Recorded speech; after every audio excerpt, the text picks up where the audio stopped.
Mr. Chairman. Okay. Yes. Go ahead and answer the last question. Mr. Chairman, my net worth is 425 million Kenya shillings. How do you segregate that? If you allow me, Mr. Chairman, I would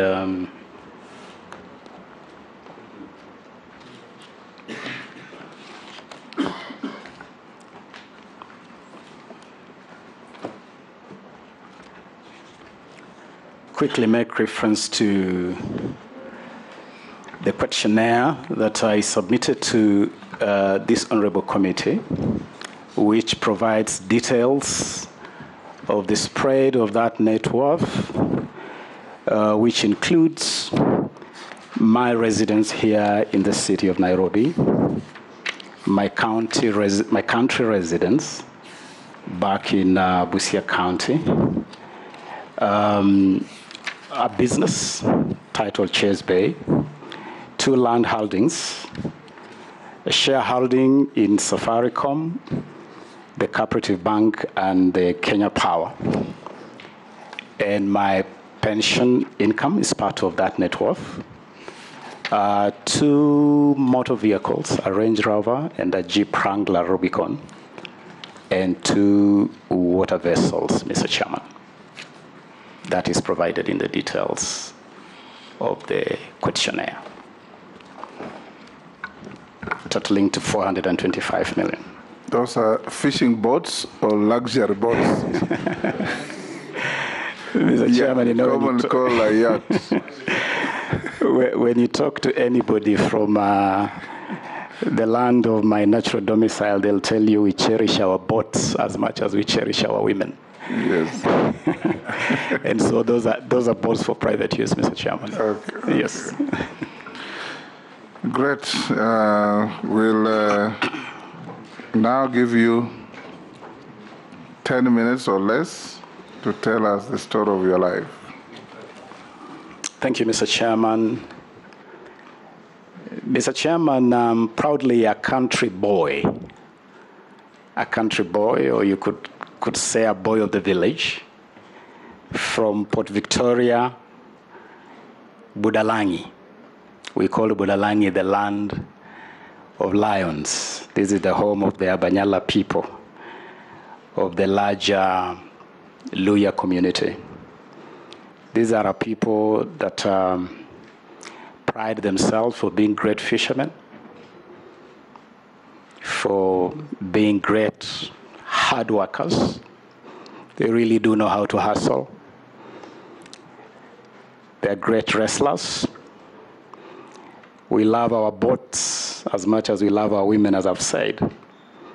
We love a swig of our local brew, but we also cherish education greatly.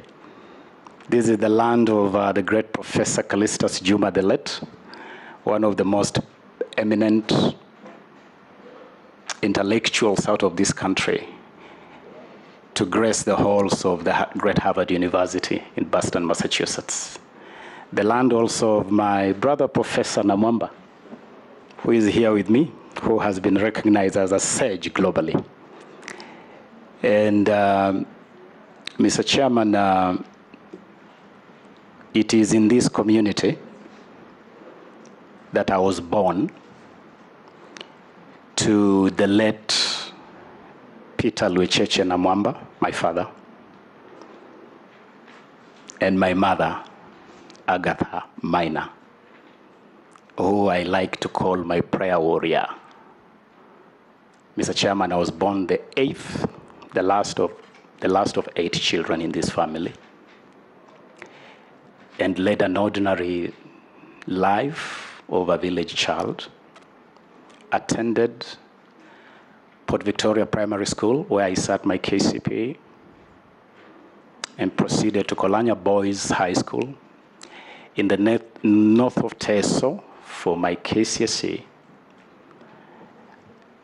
And thereafter, I was admitted to the University of Nairobi, the School of Law, to study my bachelor's degree in law. I graduated and got into practice, Mr. Chairman. And a few years down the line, I got an American government scholarship to do my master's degree at the American University, Washington College of Law in Washington, D.C. After which I returned to Kenya, Mr. Chairman, and went straight into the 2007 elections, which I won and was elected as Member of Parliament for Budalangi constituency, and served for 10 years in that capacity in this honorable house.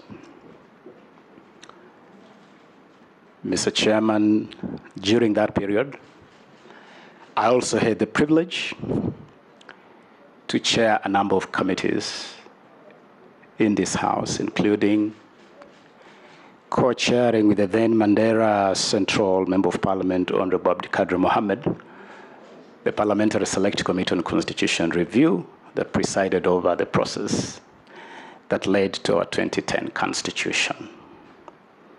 I also chaired the Justice and Legal Affairs Committee, the Public Accounts Committee, and the Parliamentary Select Committee on Cost of Living. Mr. Chairman, I'm nostalgically proud of the period earlier in my life in school because I had the opportunity to get inducted into leadership early, being a prefect in primary school, a school captain in high school, now they call them school presidents, and also chairman of the Kenya Law Student Society while at the University of Nairobi. And later on, even in the US, I was involved in activities of the African student groups. At one time, being part of the group that met the then Senator Barack Obama in the build-up to his historic election as first black president of the United States. Mr. Chairman, after the 2017 elections, I was appointed Chief Administrative Secretary in the Ministry of Foreign Affairs, a position I held until February this year, when I resigned voluntarily on my own volition to take up the position of Head of International Relations in the presidential campaign of His Excellency William Ruto and the Kenya Kwanza coalition. And that has led me here, Mr. Chairman. Let me add that during my time as a Member of Parliament, I also had a privilege to serve in cabinet when I was appointed Minister for Youth Affairs and Sports by His Excellency Mwai Kibaki and the Right Honorable Raila Odinga, then Prime Minister in the coalition government. I look back at my 10 years in this house as a key period in my journey in public service, with some very special highlights, certainly top among them being the Constitution of Kenya 2010, that I had such a great privilege to be part of the leadership that led to the conclusion of that process. That period also had some low moments, like the fate of the Public Accounts Committee at the time of my leadership of that committee in 2015, which got caught up in what I believe to date to have been a political moment of madness that, Mr. Chairman, maybe at a later stage, I'll be able to expound. But, Mr. Chairman, that is who I am. Let me just conclude by saying, Mr. Chairman, that I have led a journey that for me epitomizes the life of what has come now to join the Kenyan lexicon as the hustler.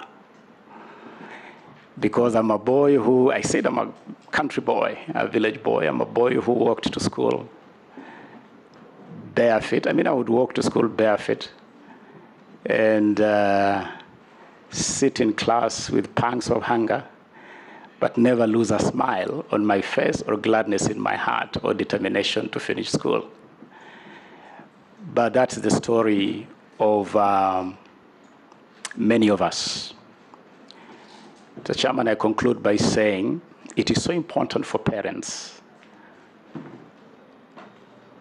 to inspire their children no matter what. One time my father came home with a newspaper, a Taifa Leo newspaper, with a photo of some lawyers nicely clad in the courtroom regalia of the wigs and the gown. And he told me, my son, you must become a family lawyer to protect the interests of this family. And he planted the seed in a small standard 6 boy to work hard and become an attorney. And so every so often, Mr. Chairman, I do a pilgrimage where I take my children on the 3-kilometer walk from my mother's home to Port Victoria Primary School to have an experience of what it meant to grow up in those circumstances, not so that they can do the same, but so that they can understand how far their father has come. And this is the same message I want to share with the people of Kenya, that no matter your circumstances, you can rise and achieve your dreams. That is my story, Mr. Chairman. Thank you, Ababu Namwamba. That's the story of many of us.